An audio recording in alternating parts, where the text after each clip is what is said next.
नमस्कार, मैं हूं समंदर सिंह राजपूत और आप मेरे साथ देख रहे हैं अलर्ट विद समंदर। आज के खास एपिसोड में हम बताएंगे एक ऐसे अग्निकांड की कहानी जिसके बारे में आप सुनकर हैरत में पड़ जाएंगे। यह अग्निकांड उन मासूम बच्चों की जान ले ली जिसकी वजह से आज सिस्टम और सरकार बेपरवाह, उनकी लापरवाही की पोल खुल गई। इस खास रिपोर्ट में आप देखिए।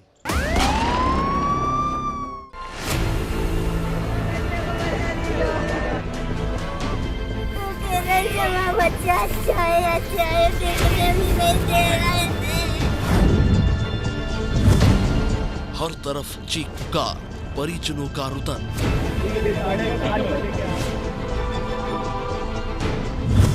कुछ ही घंटों में भरी हुई गोद हो गई सूनी। आग के आगोश में समा गई मासूम किलकारियां।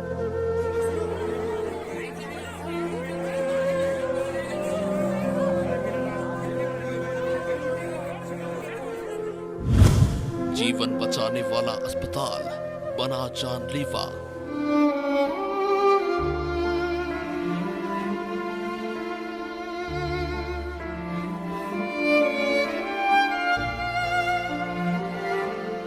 जिन बच्चों की किलकारियों से आंगन गूंजने वाले थे, वो मासूम बच्चे अग्निकांड की भेंट चढ़ गए। जो अस्पताल जिंदगी देते हैं, वो 7 नवजातों के लिए शमशान बन गए।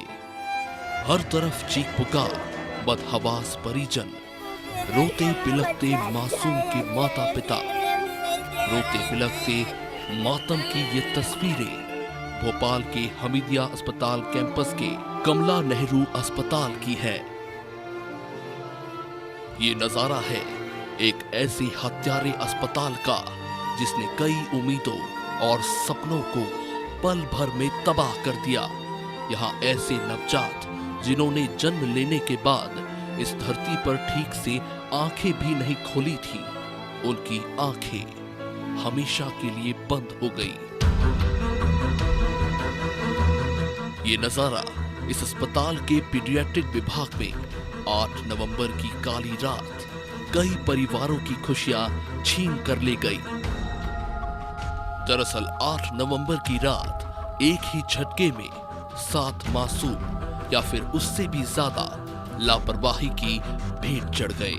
करीब 9 बजे यहाँ कमला नेहरू अस्पताल की तीसरी मंजिल में बने बच्चों के वार्ड में अचानक आग लग गई, जिस दौरान यहाँ करीब 40 बच्चे पीडियाट्रिक वार्ड के एसएनसीयू में भर्ती थे। उस दौरान आग ने ऐसा कहर बरपाया कि नन्हे मुन्ने छोटे छोटे बच्चे आग की तपिश में काल कवलित हो गए। पीडियाट्रिक विभाग में आग लगने के बाद अस्पताल परिसर में चारों ओर परिजनों की चित्कार, एम्बुलेंस और फायर ब्रिगेड की आवाज ही सुनाई दे रही थी। कोई भी कुछ भी बताने की स्थिति में नहीं था। हर तरफ अफरा तफरी मची थी। वहां मासूम जिंदगियों पर संकट था। वार्ड में धुआं भर चुका था। फौरन वार्ड के शीशे तोड़े जा रहे थे और मासूम बच्चों को बचाने की कोशिश हो रही थी। जिंदगी बचाए जाने का सिलसिला देर रात तक चलता रहा। रेस्क्यू ऑपरेशन से लेकर पुलिस और डॉक्टर सब जिंदगी बचाने में जुट गए। शिशु वार्ड के दर्दनाक हादसे से हमीदिया अस्पताल के पूरे परिसर में हड़कंप मच चुका था। किसी भी परिजन को कुछ भी समझ नहीं आ रहा था कि वो क्या करे। मौके पर रेस्क्यू टीम जुटी हुई थी। दमकल की गाड़ियां भी रेस्क्यू में जुटी थी और आखिरकार 36 बच्चों को सुरक्षित रूप से वार्डों में शिफ्ट किया गया। बहुत ही दुर्भाग्यपूर्ण घटना हुई है और मुझे जैसे ही पता लगा 10-15 मिनट के अंदर मैं भी स्वयं पहुंच गया था। हमारे अधिकारी भी आ गए, डीन और सुपरिटेंडेंट भी आ गए थे। हमने स्वयं अंदर जाकर बच्चों को शिफ्ट किया। जो एसएनसीयू पीडियाट्रिक डिपार्टमेंट का है, उसमें ऐसा लगता है, क्योंकि ये तो जांच का विषय है, पर ऐसा लगता है शॉर्ट सर्किट से आग लगी थी। और जब हम अंदर गए तो पूरा अंधेरा था और धुआं भरा हुआ था। हमने बच्चों को बगल के वार्ड में शिफ्ट किया। हमने स्वयं उठा के शिफ्ट किया।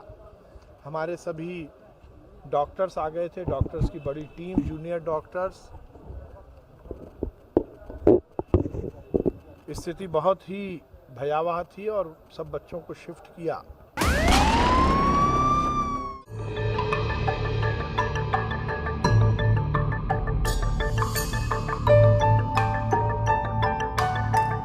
सवाल है, मध्य प्रदेश के सबसे बड़े सरकारी अस्पताल में इतना बड़ा हादसा आखिर कैसे हो गया? किस वजह से इस अस्पताल में आग लगी और 11 से भी ज्यादा बच्चों की जान चली गई? हादसे के पीछे अलग अलग वजह बताई जा रही है। बड़ा सवाल इस बात का है कि आखिरकार लापरवाही हुई कहां? अक्टूबर में ये बिल्डिंग शिफ्टिंग होनी थी। इस शिफ्टिंग होने के बावजूद यहाँ पर फायर सिस्टम ऑडिट नहीं किया। नगर निगम ने इस बिल्डिंग को 15 साल से एनओसी नहीं दी थी, यानी खामियाजा सरकार और प्रशासन का ही है, जिसकी वजह से खामियाजा परिजन को भुगतना पड़ा। फायर सिस्टम के सही इंतजाम होते और व्यवस्था होती तो ये दिन नहीं देखना पड़ता। प्रशासन की लापरवाही का खामियाजा परिजन जिस तरह से अपने बच्चों को, मासूम बच्चों को खोकर भुगत रहे हैं, ये एक वानगी है।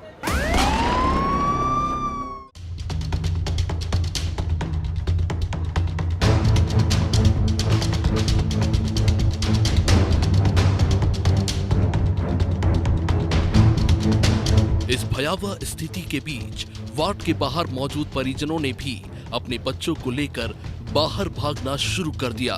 कुछ ही मिनटों में मुख्य वार्ड से निकल रहा धुआं सामने के वार्ड में भी भरना शुरू हो गया, जिसके बाद यहां अफरा तफरी की स्थिति बन गई। बच्चों को सुरक्षित स्थान पर ले जा रहे 3 नर्सिंग स्टाफ और एक वार्ड बॉय भी धुएं की वजह से बेहोशी की हालत में पहुंच गए। अंदर बस देखने के लिए इतना देखा धुआं का निकल रहा। फिर मैडम सर कहने लगे धुआं कहाँ से निकल रहा, बस इतने में हमको बाहर करा।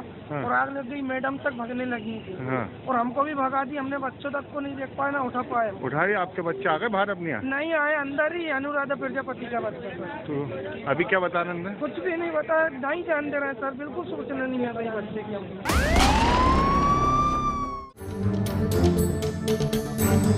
आग लगने के बाद बिजली की आपूर्ति बंद करने के कारण अस्पताल के अन्य बच्चा वार्डों के जीवन रक्षक उपकरण बंद हो गए। इससे बैटरी बैकअप खत्म होने के बाद कुछ वेंटिलेटर ने भी काम करना बंद कर दिया, जिसके बाद वेंटिलेटर पर रहने वाले बच्चों को अम्बू बैग से ऑक्सीजन देनी पड़ी। बाद में इन बच्चों को भी दूसरे वार्ड में शिफ्ट किया गया। इनमें 7 वर्ष की एक बच्ची की हालत गंभीर हो गई। अस्पताल के तीसरी मंजिल पर स्थित नवजात शिशुओं के 2 वार्ड हैं। दोनों में अग्निशमन यंत्र नहीं थे। वार्ड के स्टाफ के अनुसार यंत्र नहीं होने के कारण तेजी से फैली आग को तत्काल काबू नहीं किया जा सका।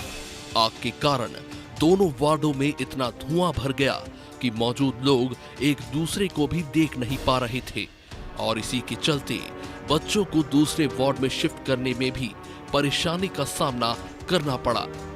दोनों वार्डों में भर्ती 40 में से 36 बच्चों को किसी तरह से शिफ्ट कर दिया गया, लेकिन 7 बच्चों को नहीं बचाया जा सका। सभी बच्चों का इलाज चल रहा है।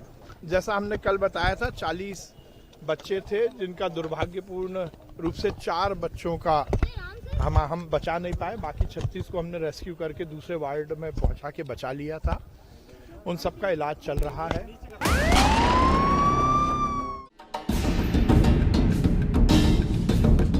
आपको बताते हैं कि आखिरकार ऐसी कौन सी लापरवाही थी कि आग पर समय रहते काबू नहीं पाया जा सका।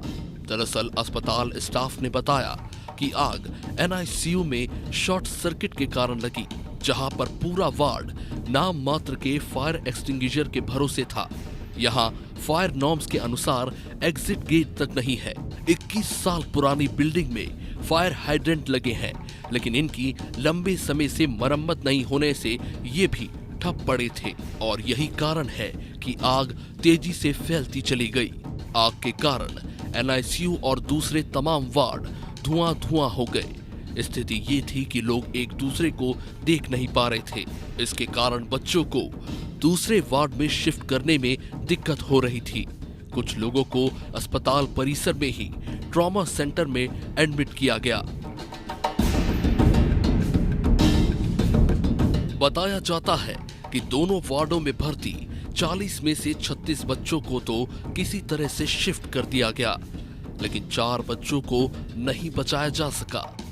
अस्पताल के सूत्रों ने बताया कि आग लगने के बाद बिजली की आपूर्ति बंद होने के कारण अस्पताल के अन्य बच्चा वार्डों के जीवन रक्षक उपकरण बंद हो गए, जिनमें बैटरी बैकअप खत्म होने के बाद कुछ वेंटिलेटर्स ने भी काम करना बंद कर दिया, जिसके बाद वेंटिलेटर पर रहने वाले बच्चों को अम्बो बैग से ऑक्सीजन देनी पड़ी और बाद में इन बच्चों को भी दूसरी मंजिल पर स्थित सर्जरी वार्ड में शिफ्ट करना पड़ा।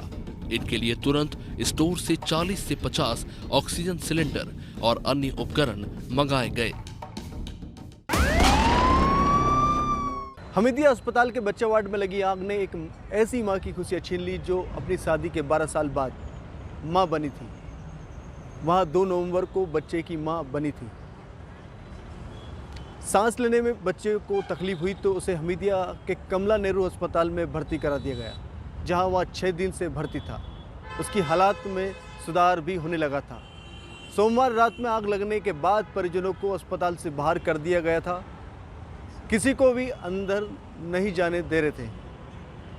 इस दौरान मां अंदर जाने के लिए पुलिस और प्रशासन से गुहार लगा रही थी कि मेरे बच्चों को मुझे दिखा दो। उसे प्रशासनिक अधिकारी भरोसा दे रहे थे कि उसका बेटा अच्छा है। सुबह 4 बजे उसे बताया गया कि उसके बच्चे की मौत हो गई। बच्चे का शव देखकर मां बेसुध हो गई थी।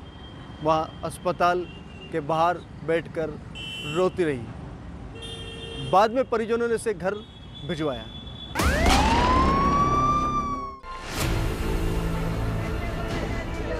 बिल्डिंग के सामने रात से जारी चीख पुकार सुबह तक सिसकियों में बदल चुकी थी। परिजनों ने यहाँ रात ठंड में ठिठुरते हुए बिताई और सुबह होते ही वो बच्चों से मिलने पहुंचे, लेकिन बिल्डिंग गेट पर पुलिस और प्राइवेट सिक्योरिटी तैनात कर दी गई थी। उन्हें अंदर नहीं जाने दिया गया। सुबह 7:30 बजे परिजन और सुरक्षा कर्मियों के बीच नोकझोंक हो गई। हंगामा बढ़ने के बाद परिजन को अंदर जाने दिया गया। सोमवार की रात को ऐसा कोहराम मचाया जिसको कभी नहीं भूल पाएंगे। ये एक ऐसा हादसा था जिसकी वजह से आप लगातार देख रहे हैं कि यहाँ के परिजन और यहाँ के लोग पिलकते आ रहे हैं। इस कोहराम ने देखा जाए तो पूरी तरह से हिला के रख दिया। जहाँ तक हम देख रहे हैं यहाँ पर पुलिस प्रशासन मुस्तैद थे और रात को 9 बजे जहाँ पर बचाव कार्य राहत कार्य लगा हुआ था, जिसके लिए आप देख रहे हैं लगातार पूरी तरह से यहाँ पर पुलिस मुस्तैद है। यहाँ उनके शव निकाले जा रहे हैं, जिनकी वजह से ये पूरा आप देख सकते हैं। लगातार इस विषय में आप देखेंगे कि कई ऐसे मासूम बच्चे थे जो बिलखते हुए नजर आ रहे हैं और जिनको बचाव के लिए लगातार पुलिस और प्रशासन मुस्तैद है। और आप देखेंगे कि इन जगहों पर ये वो कमला नेहरू चिकित्सालय है। इस चिकित्सालय पर रात 9 बजे एक कोहराम बनकर आई, जिसकी वजह से ये हादसा हुआ। इस हादसे में आप कई मासूम बच्चे, करीब 4 बच्चे हादसे में जान गंवा चुके हैं। इन हादसों के पीछे क्या वजह रही है, क्या कारण है, क्या लापरवाही रही है, ये जांच का विषय है। तो कह रही है मेरा बच्चा अच्छा है, देखने भी नहीं दे रहा है। इधर परिजन का आरोप है कि सरकार और हॉस्पिटल मैनेजमेंट मौत के आंकड़ों को छिपा रहा है। सिर्फ 4 बच्चों की मौत नहीं हुई है, आंकड़ा इससे कहीं ज्यादा है। तभी तो उन्हें उनके बच्चों से मिलने नहीं दिया गया। मृत हुए बच्चों को लेकर भी तस्वीर साफ नहीं हो पाई है कि वो किसके हैं। सिर्फ मौखिक रूप से मौत की जानकारी दे दी गई है। अभी आपके बेटे आ गए बाहर आपके पास? अंदर ही है। क्या बोलना है आपकी इन लोग से बात हुई?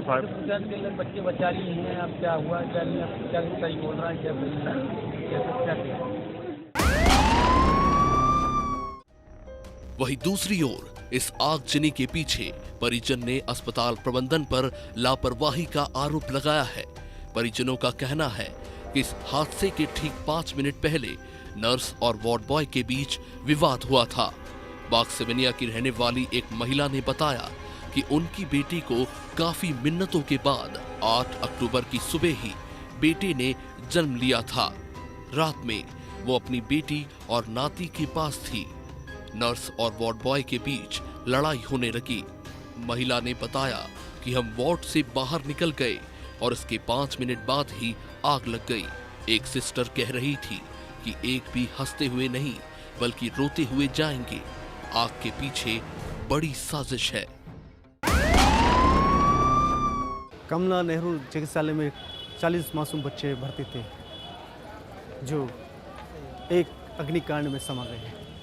इन मासूमों का क्या गुनाह था कि एक सिस्टम की लापरवाही के खामियाजा उन्हें भुगतना पड़ा। प्रशासन पहले इस पर ध्यान देता तो आज ये दिन देखना ना पड़ता।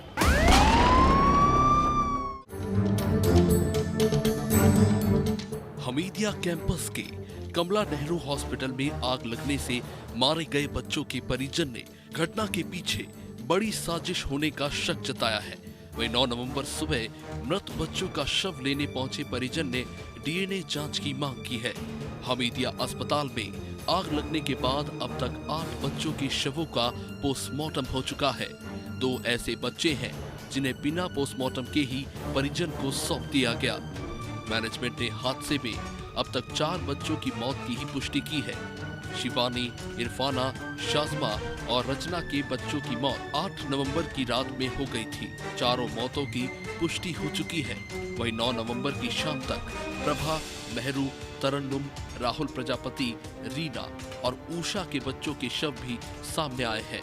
अभी तक मैनेजमेंट ने हादसे में इन मौतों को स्वीकारा नहीं है। पोस्टमार्टम कराने को लेकर भी स्थिति स्पष्ट नहीं है।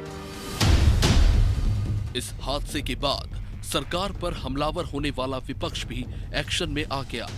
हमीदिया अस्पताल में पहुंचे पूर्व सीएम कमलनाथ ने प्रदेश सरकार पर आरोप लगाते हुए कहा कि सरकार आंकड़े छिपाने का खेल खेल रही है। मेरी मांग है कि हाई कोर्ट जज इसकी जांच करे। अभी जांच वो कर रहे हैं जो खुद दोषी हैं। कमलनाथ करीब आधे घंटे अस्पताल में ही रुके। इधर ये भी खबर आ रही है कि 7 में से 3 बच्चों की मौत अन्य कारण से हुई है। 6 महीने में ये दूसरी दफे ये लापरवाही का संकेत है। तो पूरी जांच होनी चाहिए, दोषियों के ऊपर कड़ी कार्रवाई होनी चाहिए और जो फायर प्रिवेंशन का इक्विपमेंट था वो बिल्कुल नष्ट पड़ा था। एक घटना के बाद उसको ठीक करने का प्रयास नहीं किया। ये जिम्मेदारी हमें फिक्स करनी चाहिए।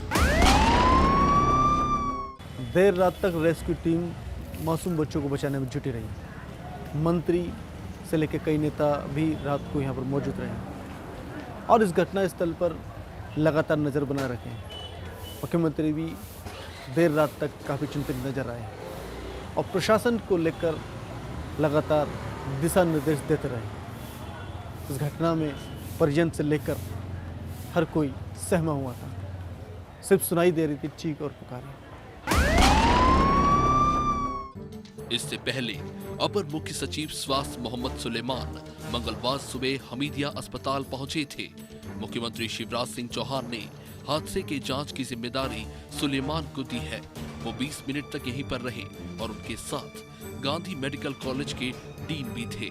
परिजनों का दावा है कि 4 बच्चों की मौत की जानकारी सरकार की ओर से दी गई है, लेकिन आंकड़े इससे कई ज्यादा है। उनका कहना है कि रात 2:30 बजे से मंगलवार सुबह तक अस्पताल मैनेजमेंट ने कई परिजन को उनके बच्चों की मौत की खबर दी है। ऐसे में आंकड़ा बढ़ सकता है। परिजन के आरोप पर मंत्री विश्वास सारंग का कहना है कि 4 बच्चों की ही मौत हुई है, बाकी का बेहतर इलाज चल रहा है। अभी देखिए, इस समय पर किसी भी तरह के इल्ज़ाम, किसी भी तरह के बातें करना ठीक नहीं है। जैसा मेरी प्रायोरिटी थी, मैं तो स्वयं 10 मिनट के अंदर पहुंच गया, सीधे अंदर वार्ड में पहुंच गया था। हमने बच्चों को उठाकर दूसरे वार्ड में शिफ्ट किया। इस समय पर मुझे लगता है कि हम कोई भी बात करेंगे तो वो जल्दबाजी होगी। जिस प्रकार से भी क्रिटिकल है, कुछ बता चल पा जैसे मैं वही बता रहा हूँ, जिस प्रकार से मैंने बताया कि मोहम्मद सुलेमान जी जो हमारे ACS हैं वो जांच करेंगे, जांच के बाद सभी बातें सामने आएंगी। PWD के इंजीनियर और PIU विंग के अधिकारियों की प्रारंभिक जांच में ये तथ्य सामने आया है कि अस्पताल में वार्मर फटने से आग लगी थी। जांच में पता चला है कि वार्मर खराब हो गया था, लेकिन इस पर तत्काल ध्यान नहीं दिया गया। वार्मर यूनिट नवजातों को निमोनिया से बचाव के लिए हर बेड पर लगाई जाती है। हालांकि इसको लेकर भी जांच हो रही है। क्या विशेष नवजात शिशु इकाई यानी SNCU में इलेक्ट्रिक वायरिंग में कोई फॉल्ट था? ऐसी भी जानकारी मिली है कि कमला नेहरू अस्पताल में PWD और CPA के इंजीनियरों व अधिकारियों ने देर रात उस वार्ड का निरीक्षण किया जहां आग लगी थी। पता चला है कि जिस वार्ड में आग लगी वहां 10 बेड थे। हर बेड पर एक वार्मर यूनिट लगी थी। इसमें से एक में खराबी होने से धुआं उठा, लेकिन स्टाफ ने इस पर ध्यान नहीं दिया और इसी कारण आग लग गई और पूरे वार्ड में धुआं फैल गया। प्रारंभिक जांच में नवजातों की मौत दम घुटने से होने की आशंका जताई गई है। कमला नेहरू अस्पताल में हुआ ये दर्दनाक हादसा ऐसे जख्म देकर गया है जिन पर अब मरहम लगाना लगभग मुश्किल सा हो गया है। जिन कलेजे के टुकड़ों को अस्पताल के SNCU में भर्ती कराया गया था, उनमें से जो जीवित बचे वो भी अपने माता पिता से दूर हैं। जिन लोगों ने अपने बच्चों को खो दिया, अब वो ही नहीं बल्कि शहर की जनता भी चाहेगी कि इस मामले की उच्च स्तरीय जांच हो और दोषियों को कटघरे में ले जाकर खड़ा किया जाए और उन्हें सख्त से सख्त सजा मिले। अलर्ट विद समुंदर के लिए समुंदर सिंह राजपूत की रिपोर्ट। देखा आपने, सिस्टम की लापरवाही की खामियाजा उन मासूम बच्चे के परिजन को भुगतना पड़ा। आज के लिए फिलहाल इतना ही। आप बने रहे अनादि टीवी के साथ। नमस्कार।